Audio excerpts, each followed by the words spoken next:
तो दोस्तों, कैसे आप सब लोग? हम आ चुके हैं आपके सामने एक और न्यू हॉरर स्टोरी लेकर, जो कि मेरे दोस्त के साथ में हुई थी। तो हम स्टार्ट करते हैं। मेरे दोस्त के मामा की थी शादी, जो कि उसके मामा रहते थे उसके घर से काफ़ी दूर गांव में। उस गांव में घना जंगल भी था।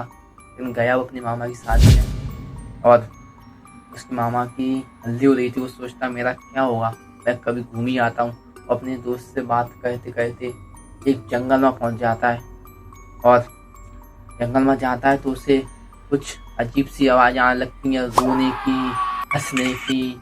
और वो देखता है कि मैं देख क्या हूँ, कोई क्या कुछ गलत तो नहीं हो रहा इस जंगल में। वो जाता है, एकदम देखता है, उसे कुछ नहीं दिखता। तो वो सोचता है मेरा भ्रम ही होगा। वो दोस्त से बात करते करते जाता है, तो उसे उसका पैर पड़ता है ज़मीन पर, और देखता है जैसे ही कि एक कटा हुआ हाथ डला रहता है। हाथ में टैंटू बंधे हुए थे और चांदी का चूड़ा था। वो सोचता है कि मैं अकेला हूँ, तो मैं चूड़े को उतार लेता हूँ। जैसे ही वो हाथ उठाता है और चूड़ा निकाल ही रहा होता है, तो उस हाथ की एकदम मुट्ठी बंद हो जाती है। वो छोड़ के सीधा भागता है अपनी मामा की तरफ, वो सीधा। और जैसे ही पीछे मुड़ के देखता है तो उसका कोई पीछा कर रहा होता है, एक आदमी, अच्छा सा, काला काला कपड़े पहने हुए, बड़े बड़े बाल। सीधा भागता है वो। भागने के बाद जैसे तैसे वो अपने मामा घर पे पहुंच जाता है। किसी को कुछ नहीं बताता, मम्मी को भी नहीं, पापा को नहीं। तो जैसी शादी हो जाती उसके मामा की, और वो अपने घर पे आता है। और घर पे आने के बाद उसके साथ कुछ अजीब सी चीजें होने लगती हैं, और उसको कोई दिखता है, कोई उसे बुला रहा होता है, और कोई आवाज देता है उसे।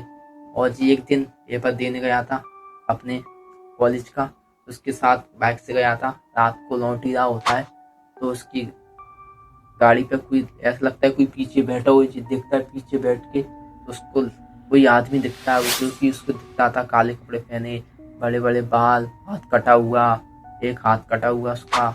जैसे ही वो गाड़ी तेज भगाता है और आगे कुछ नहीं दिखता, सीधा गाड़ी आके ठोक देता है, और वो बेहोश हो जाता है। तो उसकी आंख खुलती है तो दिखता है वो हॉस्पिटल में पड़ा है। उसके पापा मम्मी खड़े हैं, पूरा परिवार खड़ा है उसके।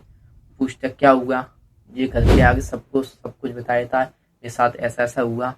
तो उसके पापा मम्मी जाते हैं बाबा के पास, जो कि उसके जान पहचान के होते हैं। उसके बाबा ने बोला कि मामा को बुलाओ। तो मामा को बुलाते हैं उसके परिवार वाले, और पूछते हैं तो इस जंगल में क्या था। तो पूछते हैं जिस जंगल में तो जाना मना है, ये कैसे चला गया, बिना पूछी बताएगा। उस जंगल में तो भूत वगैरह रहते हैं, उस जंगल में तो बहुत सी चीज़ें हुई हैं। तो बाबा बोलते हैं मैं इसको झाड़ देता हूँ और कुछ भूत वगैरह ही कर दूंगा, तो आइंदा से उस जंगल में मत जाना। उसके बाद वो जैसे तैसे बच गया, और आज के बाद कहीं वो जाता भी नहीं है अकेला। जंगल में तो छोड़ो, जंगल के नाम सुन के उसकी फटने लगती है, और कभी आज तक कहीं गया नहीं है। तो लोग स्टोरी होती है यहाँ पे समाप्त। अगर आपको स्टोरी अच्छी लगी तो लाइक करें, कमेंट करें और शेयर करें।